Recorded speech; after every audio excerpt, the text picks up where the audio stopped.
Assalamualaikum and good morning students. Welcome to Forward Public School e-learning class 7. Subject is General Science.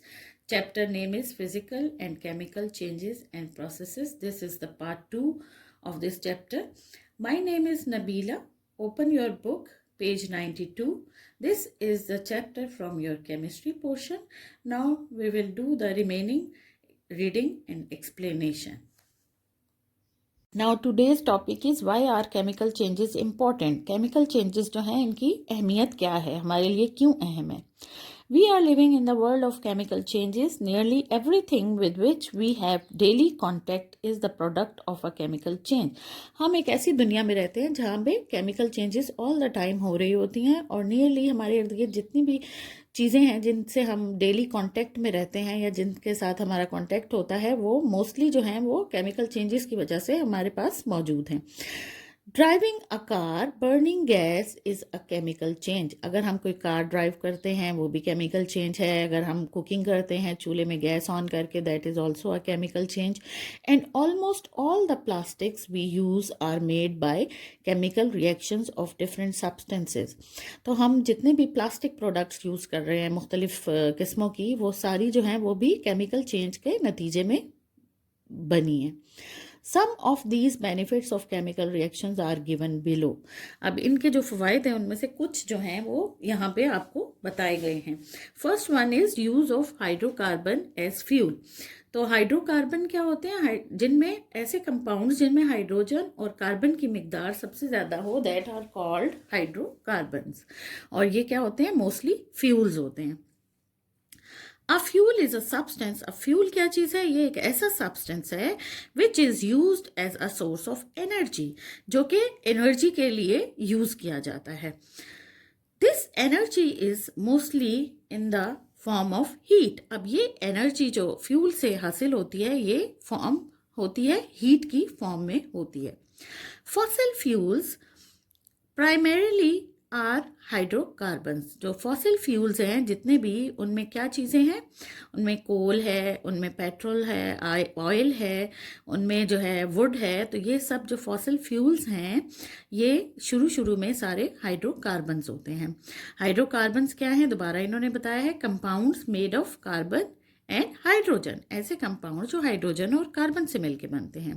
These hydrocarbons when heated, जब इनको heat up किया जाता है या गर्म किया जाता है, रिएक्ट विद एयर ऑक्सीजन। अब ये रिएक्ट करते हैं ऑक्सीजन के साथ जो कि एयर में मौजूद होती है, एंड अंडरगोज कंबशन रिएक्शन। और इसके नतीजे में एक कंबशन रिएक्शन होता है, जलने का रिएक्शन होता है। This reaction is exothermic. ये एक्सोथर्मिक है। Exothermic reactions are those reactions जिनके नतीजे में जो है आपकी हीट रिलीज होती है, ठीक है, that are called exothermic reactions. That gives new compounds, जिसके नतीजे में, इस रिएक्शन के नतीजे में न्यू कंपाउंड्स भी हासिल होते हैं, जैसे कार्बन डाइऑक्साइड है, वाटर है, and generates more energy in the form of heat. और इसके नतीजे में बहुत सारी एनर्जी जो है वो जनरेट होती है या पैदा होती है इन द फॉर्म ऑफ हीट की फॉर्म में। अब इसकी जो है इक्वेशन इन्होंने बताई है कि फॉसिल फ्यूल, जिनमें एक फॉसिल फ्यूल लिया गया है जो कि मीथेन है, ये आपकी नेचुरल गैस भी होती है जो आप घरों में यूज़ करते हैं, प्लस ऑक्सीजन। जब एयर की ऑक्सीजन के साथ ये रिएक्ट करती है तो क्या होता है, बर्निंग का प्रोसेस होता है, जिसके नतीजे में तीन चीज़ें रिलीज होती हैं। पहली है कार्बन डाइऑक्साइड, दूसरी है वाटर, तीसरी है एनर्जी। अब इसका अगर chemical formula in the form of equation देखा जाए तो आप देखें सिंबल की फॉर्म में CH4 ये गैस है, और O2 this is also a gas that is oxygen. CO2 is generated, that is carbon dioxide gas, and water यहाँ पे इसका गलत फार्मूला लिखा हुआ है, that is H2O, and energy. तो this heat which produced in large amounts, जो कि बहुत बड़ी अमाउंट में पैदा होती है, क्वांटिटी में, इज यूटिलाइज, इस्तेमाल की जाती है, टू एकम्प्लिश मैनी पर्पजेज। इसके नतीजे में बहुत सारे कामों को किया जा सकता है इस एनर्जी को यूटिलाइज करके, जैसे कि पावर जनरेशन, इससे इलेक्ट्रिसिटी प्रोड्यूस की जा सकती है, वार्मिंग होम्स, अपने घरों को गर्म किया जा सकता है, पावरिंग कार्स को चलाया जा सकता है, एटसेट्रा। अब hydrocarbons fuels are generally called fossil fuels. इन फ्यूल्स को आप आमतौर पर फॉसिल फ्यूल्स भी कहते हैं। These are naturally found in all the three states। ये नेचुरली जो है तीनों स्टेट्स में पाया जाता है। और मैटर की 3 स्टेट्स कौन सी होती हैं? Solid, liquid and gas.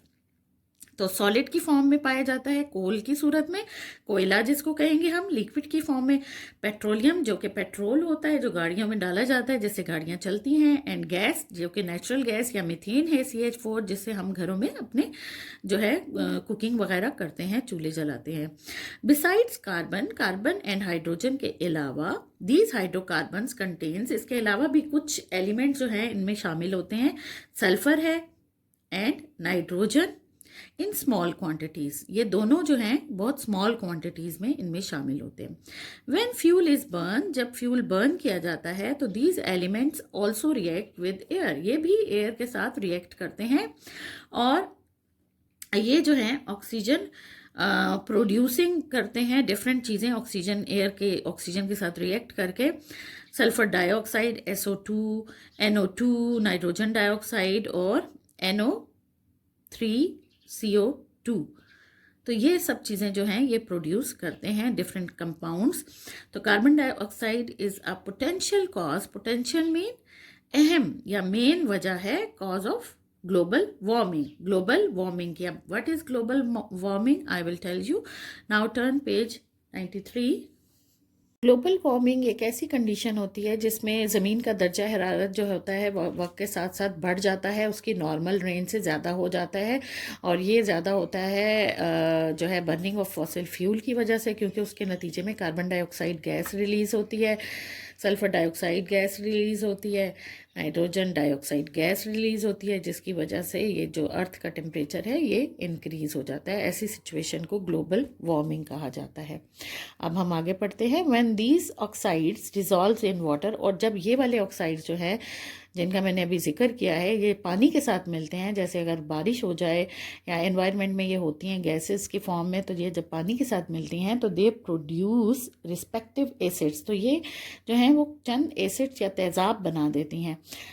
अब उनमें H2SO4 जो कि सल्फ्यूरिक एसिड है, HNO3 जो है नाइट्रिक एसिड है, H2CO3 जो है ये कार्बोनिक एसिड है। ये 3 किस्म के तेज़ाब ये बना देती हैं।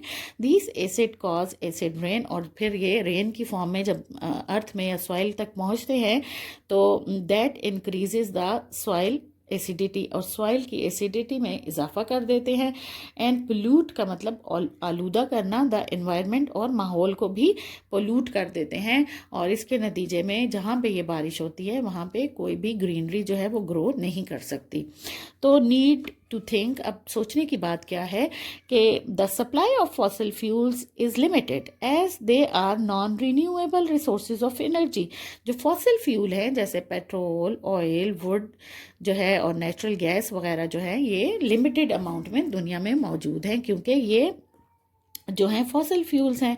और moreover their burning releases a large amount of gas, जो कि ग्रीन हाउस गैसेज हैं, that are severely affecting our climate, जो कि हमारे माहौल को बहुत ज़्यादा जो है और टेम्परेचर को पर असरअंदाज हो रही हैं, क्योंकि इससे ग्रीन हाउस गैसेस प्रोड्यूस होती हैं, कार्बन डाइऑक्साइड, नाइट्रोजन डाइऑक्साइड और सल्फर डाइऑक्साइड वगैरह। तो therefore it is need of our to go for other energy resources. तो अब ऐसा करना चाहिए हमें कि ऐसे एनर्जी रिसोर्सेज को इस्तेमाल करना और फाइंड आउट करने की कोशिश करनी चाहिए दैट आर इजीली अवेलेबल, जो कि बहुत आसानी से हमें हासिल हों, एंड देयर जो है यूजेज इज़ क्लीन, और जिनका इस्तेमाल जो है वो इस तरह के साइड इफ़ेक्ट्स जो ग्लोबल वार्मिंग और ग्रीन हाउस गैसेस प्रोड्यूस करने के जो साइड इफ़ेक्ट हैं वो क्रिएट ना करें, सच एज विंड जैसे कि अब हवा हो सकती है, सोलर यानी सूरज की रोशनी को इस्तेमाल किया जा सकता है। इसके अलावा जियोथर्मल यानी अर्थ के अंदर जो हीट है उसको यूटिलाइज किया जा सकता है, एंड वाटर और पानी को इस्तेमाल किया जा सकता है इस क्लीन एनर्जी को प्रोड्यूस करने के लिए। The energy obtain from these sources is called green energy, और ये एनर्जी क्योंकि क्लीन होती है इसलिए इस एनर्जी को ग्रीन एनर्जी कहा जाता है। These sources of energy are renewable, और ये रिन्यूएबल सोर्सेज भी होते हैं। Moreover they do not harm our environment, और ये दोबारा भी होते हैं, ये कभी ख़त्म नहीं होते, और इसके अलावा ये हमारे माहौल को भी किसी किस्म का कोई नुकसान नहीं पहुंचाते। Therefore we should encourage the use of green energy, तो हमें इसका बढ़ावा देना चाहिए कि हम ग्रीन एनर्जी को इस्तेमाल करें। अब नीड टू नो में आता है कि 3 things are needed for burning और कंबशन। बर्निंग या कंबशन का जो अमल है उसमें हमें 3 चीज़ों की ज़रूरत होती है। पहली चीज़ जो है फ्यूल किसी भी किस्म का हो सकता है, फिर उसमें उसको हीट प्रोवाइड करते हैं, तो ऑक्सीजन की मौजूदगी में जो कि एयर में होती है, ये बर्निंग का जो प्रोसेस है ये होता है। अब नेक्स्ट टॉपिक हमारा है use of fertilisers in agriculture, कि हम एग्रीकल्चर में फर्टिलाइजर्स या खाद का इस्तेमाल जो है वो क्यों करते हैं और ये क्यों ज़रूरी है। Now plants take nutrients from the soil. Sometimes कभी कभी ये जो nutrients plant हासिल करते हैं soil से, the soil gets worn out. Worn out का मतलब है कि उसमें से ये nutrients ख़त्म हो जाते हैं, and could not provide sufficient nutrients to the plant, और ये प्लांट को जितने required nutrients हैं वो नहीं दे पाती soil, तो therefore farmers have to add fertilizer। तो इस वजह से जो किसान हैं उनको अपनी soil में fertilizers या खाद डालने की ज़रूरत होती है। अब फर्टिलाइजर की डेफिनेशन उन्होंने बताई है। अ फर्टिलाइजर इज एनी सब्सटेंस, ये कोई भी ऐसा सब्सटेंस हो सकता है एडेड टू द सॉइल, जो कि सॉइल में ऐड किया जाए to make it more fertile, जो कि इसको ज़्यादा जरखेज बना दे। इट मे बी नेचुरल और सिंथेटिक। अब ये नेचुरल भी हो सकता है यानी कुदरती पाया जाने वाला, और सिंथेटिक यानी मसनूई जो कि फैक्ट्रीज में बनाया जाए, वो ऐसा भी हो सकता है। अब है कि एनिमल मैन्योर, जो कि जानवरों से जो खाद, जानवरों के वेस्ट मटेरियल से जो खाद हासिल बनाई जाती है, इज़ अ नेचुरल फर्टिलाइजर। इसको हम नेचुरल कहते हैं, कुदरती खाद कहते हैं। Synthetic fertilisers are made in factories, और जो मसनूई खाद है वो फैक्ट्रीज में बनाई जाती है। These fertilisers provide nutrients like nitrogen, phosphorus and potassium. अब ये जो फर्टिलाइजर्स हैं ये न्यूट्रिएंट्स सॉइल को प्रोवाइड करते हैं 3 किस्म के, जिनको नाइट्रोजन, फास्फोरस और पोटेशियम कहा जाता है, विच आर एसेंशियल मीन ज़रूरी फॉर प्लांट ग्रोथ। अब प्लांट के जो ग्रो करने के लिए ये बहुत ज़रूरी न्यूट्रिएंट्स है तीनों। हियर आर सम एग्जांपल्स, यहाँ पे उन्होंने कुछ एग्जांपल्स भी आपको दी हैं, जिसमें पहली है अमोनियम नाइट्रेट, जिसका फार्मूला है NH4NO3। अमोनियम सल्फेट, जिसका फार्मूला है NH4 bracket close 2SO4। Potassium sulphate, जिसका फार्मूला है K2SO4। अमोनियम फॉस्फेट, जिसका फार्मूला है NH4 ब्रैकेट क्लोज 3NPO4। तो ये जो फर्टिलाइजर हैं सिंथेटिक फर्टिलाइजर्स हैं यानी आर्टिफिशियल फर्टिलाइजर्स हैं, are made through chemical reaction. अब ये बनते कैसे हैं? केमिकल रिएक्शन से बिटवीन डिफरेंट कंपाउंड्स, मुख्तलिफ कंपाउंड्स के केमिकल रिएक्शंस के दौरान ये सिंथेटिक फर्टिलाइजर्स जो हैं उनसे बनाए जाते हैं।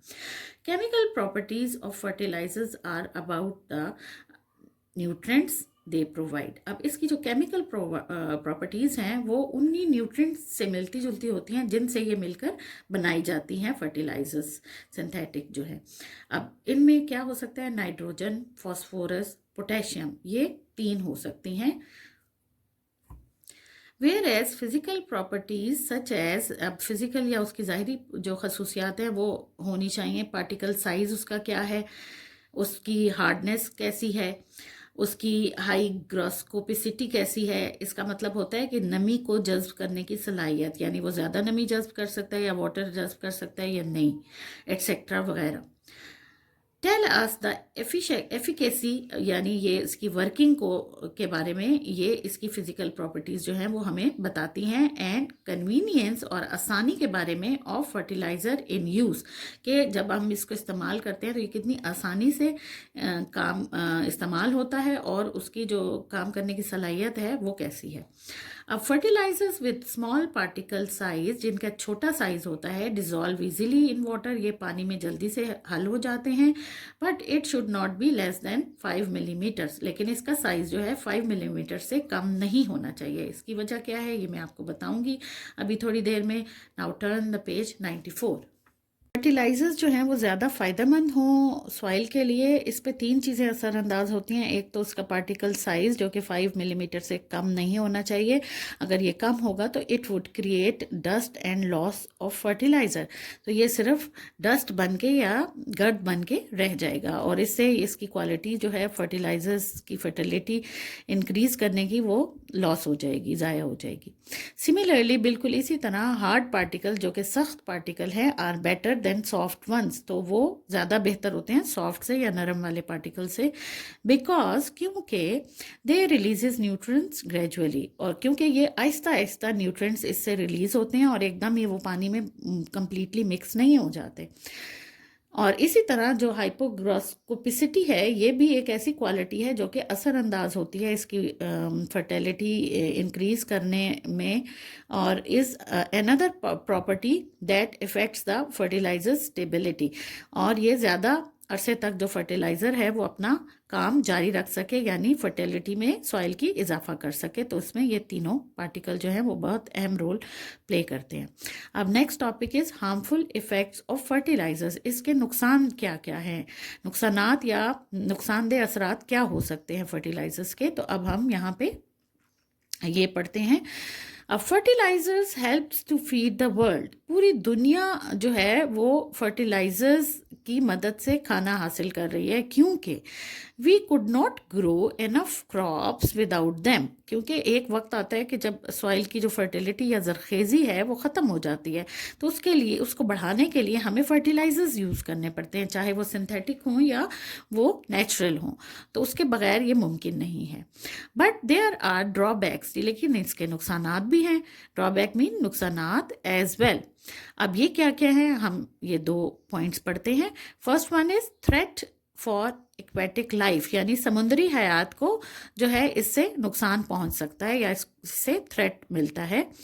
वो क्या है, फर्टिलाइजर्स रन ऑफ कैन सीप into river and other water bodies. अब जब फर्टिलाइज़र जो हैं वो पानी के साथ बहकर और वो पहुंच जाते हैं reverse and other water bodies में, तो वहाँ क्या होता है फिर कि हेयर फॉस्फोरस फ्रॉम फर्टिलाइजर्स, तो फर्टिलाइज़र में जो फॉस्फोरस की मिकदार होती है दैट फैसिलिटेट, ये फ़ायदा पहुँचाती है the growth of LG, LG की ग्रोथ को बहुत ज़्यादा फ़ायदा पहुँचाती है ये फॉस्फोरस जो है एलिमेंट। तो LG grows over large surface area, अब एलजी जो है वो बहुत ज़्यादा ग्रो कर जाती है जो है वो एक्वेटिक बॉडीज़ के अंदर, एंड सनलाइट जो है वो टू पेनिट्रेट डीप इनटू सी जो है उसको स्टॉप कर देती है, क्योंकि एलजी अगर ज़्यादा ग्रो कर जाएगा तो जो सनलाइट है वो पानी के तह तक पहुंचने में उसको मुश्किल होगी। पेनिट्रेट मीन दाखिल होना। आफ्टर इट्स डिके, जब ये ख़त्म हो जाएगी या ख़राब हो जाएगी या मर जाएगी एलजी जो है, तो बैक्टीरिया डीकम्पोजेज दैम, तो बैक्टीरिया आ जाएंगे उनको डीकम्पोज करने के लिए, सारे पहुंच जाएंगे वहाँ पे, and using the dissolve oxygen of water, अब पानी में तो जो भी ऑक्सीजन होगी उसको कौन यूज़ कर लेगा, बैक्टीरिया यूज़ कर लेंगे। Thus the oxygen level gets reduce, तो फिर क्या होगा कि वाटर का जो ऑक्सीजन लेवल है वो कम हो जाएगा, और उसके कम होने की वजह से जो है हेंस एक्वेटिक लाइफ सफ़र, और जो हयात है, समुद्री हयात है, उसको भी ऑक्सीजन कम मिलेगी और वो भी सफ़र होगी और इससे उसकी डेथ का भी ख़तरा होगा। तो ये इसके हार्मफुल इफ़ेक्ट्स हो सकते हैं। एक सेकेंड इफ़ेक्ट है इन द वाटर सप्लाई, तो वाटर सप्लाई के अंदर, तो रिवर वाटर और ग्राउंड वाटर हम पीने के लिए भी यूज़ करते हैं इन आवर हाउसेज, और अपने घरों में भी इस्तेमाल करते हैं। दिस में कंटेन सीप्ड यानी सीप्ड का मतलब होता है जज्ब हो चुका हुआ फर्टिलाइजर्स। अब इनमें जब ये फर्टिलाइजर्स जो हैं वो शामिल हो जाते हैं तो क्या होता है कि the nitrogen from fertilizers combine with haemoglobin. अब ये जो नाइट्रोजन एलिमेंट है फर्टिलाइजर के दरमियान, ये जो है ये इंसानी हेमोग्लोबिन में के साथ जो है वो शामिल हो जाता है इंस्टेड ऑफ ऑक्सीजन। ऑक्सीजन की बजाय ये इंसानी हेमोग्लोबिन में शामिल हो जाता है, thus reducing it's level in the body. और ये ऑक्सीजन का लेवल जो है वो इंसानी जिस्म में कम कर देता है। इनसफिशेंट सप्लाई ऑफ ऑक्सीजन, तो इनसफिशेंट यानी सप्लाई जो ऑक्सीजन की है वो कम हो जाती है। मे कॉज सिकनेस, इससे बीमारी पैदा होती है। ड्यू टू विच स्किन में टेक ब्लूइश टिंज, तो टिंज मीन रंग, तो टच या रंग। तो इसके नतीजे में जो बीमारी कॉज होती है एनीमिया, जो कि ड्यू टू स्किन में भी ब्लूइश, और उस पर्सन की स्किन जो है वो भी ब्लूइश कलर की होना शुरू हो जाती है। अब नेक्स्ट टॉपिक है vegetable fat is a gift of chemical change. तो ये जो वेजिटेबल फैट हम यूज करते हैं वो गिफ्ट किसका है? केमिकल चेंज के नतीजे में हमें हासिल होता है। Vegetable fat is used in eastern cuisine. ये मशर की जो कुकिंग स्टाइल है उसमें वेजिटेबल फैट जो है वो बहुत ज़्यादा इस्तेमाल किया जाता है। It is the transformation of vegetable oil through a process called hydrogenation. अब ये जो है एक ऐसा अमल है जिसमें एक ख़ास प्रोसेस जिसको हाइड्रोजनेशन कहते हैं, उसके तहत वेजिटेबल ऑयल को तब्दील कर दिया जाता है into the fats, vegetable fats में। In these process, hydrogen gas is passed through vegetable oil। इस प्रोसेस के तहत, हाइड्रोजनेशन के प्रोसेस के तहत जो है वो हाइड्रोजन गैस पास की जाती है वेजिटेबल ऑयल से। That converts it into fats. अब ये इसको फैट्स में कन्वर्ट कर देता है। ड्यूरिंग हाइड्रोजनेशन, इस प्रोसेस के दौरान temperature is maintained eight 60 degree centigrade. तो टेम्परेचर का 60 डिग्री सेंटीग्रेड पे रहना बहुत ज़्यादा अहम होता है। अ निकल कैटलिस्ट एक ऐसा सब्सटेंस होता है जो खुद तो किसी केमिकल रिएक्शन में कोई रोल प्ले नहीं करता, लेकिन उस रिएक्शन को फास्ट कर देता है। तो ये निकल जो है एज अ कैटलिस्ट ऐसे सब्सटेंस के तौर पे इस हाइड्रोजनेशन के प्रोसेस में यूज किया जाता है, जो कि स्पीड अप द रिएक्शन, इस रिएक्शन को फास्ट कर देता है। ऑयल में क्या यूज कर सकते हैं आप? मस्टर्ड ऑयल यूज कर सकते हैं जिसको सरसों का तेल कहते हैं। लिनसीड ऑयल यूज कर सकते हैं जो कि येलो कॉटन सीड्स होते हैं जिससे हासिल किया जाता है। ऑलिव ऑयल को यूज कर सकते हैं। कॉर्न ऑयल को यूज कर सकते हैं जो मकई का तेल होता है। ऑलिव मीन जैतून का तेल। तो इनमें से कोई भी आप यूज़ कर सकते हैं इस प्रोसेस इसको वेजिटेबल ऑयल को बनाने के लिए, कन्वर्ट करने के लिए इनटू फैट्स में। आर कन्वर्टेड इनटू सॉलिड और सेमी सॉलिड फैट्स, यानी घी में ये तब्दील हो जाते हैं। Which have higher melting points as well. और ये जो है मेल्टिंग पॉइंट इतने आसानी से मेल्ट नहीं होते, बल्कि इनका नॉर्मल रेंज से थोड़ा ज़्यादा होता है मेल्ट होने का जो पॉइंट है या टेम्परेचर है।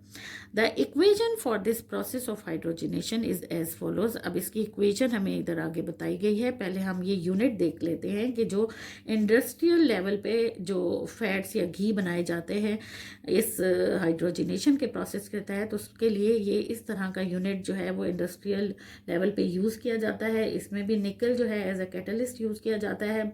और हाइड्रोजन गैस जो है ये देखें, इसमें से ये ऑयल इसमें फिल किया गया है और इसमें से ये पास हो रही है, और इसके नतीजे में ये वेजिटेबल फैट जो है वो नीचे जो है वो जमा हो जाता है और यहाँ से इसको कलेक्ट कर लिया जाता है। तो ये एक प्रोसेस है। Now turn page 95। Equation of this process is this: hydrogen plus vegetable oil, 60 degree centigrade temperature, निकल यूज्ड एज अ कैटलिस्ट, और इसके नतीजे में हमें क्या हासिल होता है? वेजिटेबल फैट या घी हासिल होता है।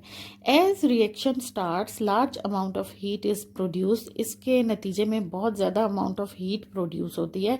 So hydrogenation is an exothermic process. ये इसको हम एक्सोथर्मिक प्रोसेस कहेंगे क्योंकि इसके नतीजे में बहुत ज़्यादा हीट रिलीज हो रही है। अब next topic is plastics. This is the end of today's class. We will do this next topic, that is plastics, in our upcoming class. Stay safe, stay home. Allah Hafiz.